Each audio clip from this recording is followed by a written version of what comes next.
साधू संताला आदि नमन साधू संताला ज्ञानेश्वराला एकनाथाला आदि नमन साधू संताला ज्ञानेश्वराला एकनाथाला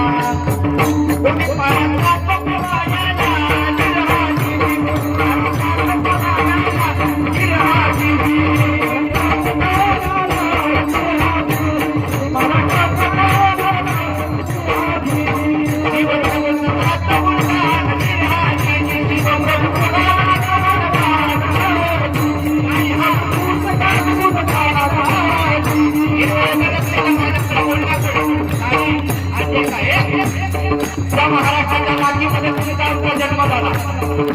ही महाराष्ट्राची माती पवित्र आहे।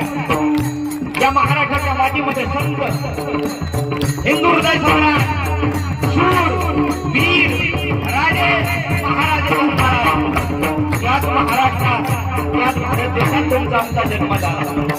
कशाला म्हणतात महाराष्ट्र? पवित्र नावाचा तो देश जेथे हरितेनाचा जन्म घेते नरदेह प्राप्ती भारत खंडे नरदेह प्राप्ती हे तो परमभाग्याची संपत्ती। ज्या भारत देशात या महाराष्ट्रात तुमचा आमचा जन्म झाला हे महाराष्ट्र आमचे पवित्र आहे। त्या पवित्र महाराष्ट्राच्या मातीमध्ये तुमचा आमचा जन्म झाला आहे। याच मातीत राजमाता सिंदखेड नावाचा तालुका सिंदखेड राजामध्ये राजमाता भोसले घराण्यात जिजाऊ महासाहेबांचा जन्म झाला। त्या जिजाऊ महासाहेबांचं लग्न भोसले सोबत झालं आणि भोसले जिजाऊ महासाहेबांचा संसार करू लागला। पुण्यामध्ये शनिवार वाड्यामध्ये लोक राहायला गेले। राहत असताना या भारत देशावर अनेक जणांनी मुघलांनी सत्ता केली, इंग्रजांनी सत्ता केली, मोगलांनी सत्ता केली।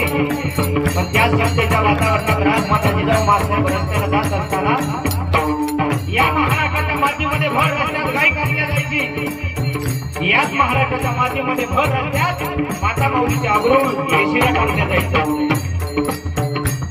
महासाहेबांच्या लक्षात आलं आणि महासाहेब जिजाऊ शिवनेरीच्या शिवाई देवीला मदत करते आणि भर रस्त्यात गाय कापली आहे। आमच्या हिंदूच्या स्त्रियाची आया बहिणीची अग्रोळ येशीवर टाकल्या जाते। दोन रोजगार झाला, दोन थांबवणार याला हे शिवाई देवी आज ही दिवस तुला प्रार्थना करते ग। जर माझ्या पोटी एखादी स्त्री जन्माला आली तर तिचं नाव शिवाई देवी ठेवून आणि माझ्या पोटी जर एखादा पुत्र दिलास तर त्याचं नाव शिवाजी ठेवून मागणं मागितलं। तुळजापूरच्या माय भवानीला मागणं मागतात, शिवाजीला मागणं मागतात। हे दारू गणपया दारू गणपया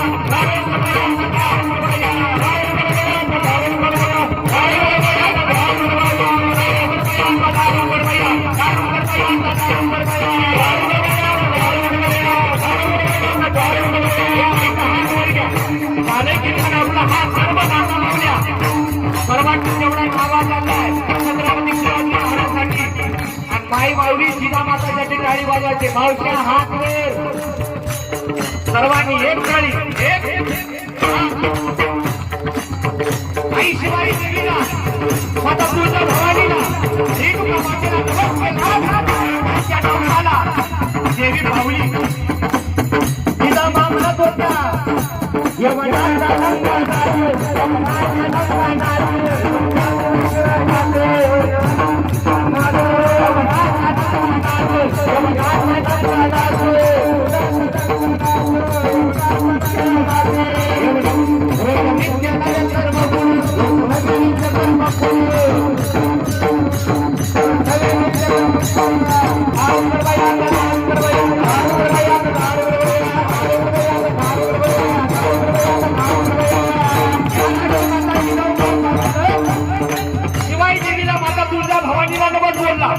तुळजा भवानीला नवस म्हणून सांगितलं।